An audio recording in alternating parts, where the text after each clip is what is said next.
I have seen firsthand how difficult it is to break a world record.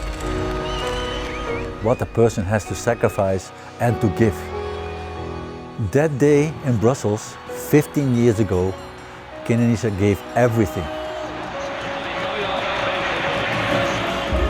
To see the record stand for so long is a testament to how incredible the time truly is.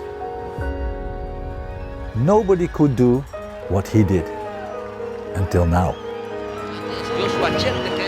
In Cheptegei, the world is only getting a glimpse of what this young man can do. Winning title after title, record after record. But is the 10,000 meter record simply too good? In Valencia, on the 7th of October, we intend to find out.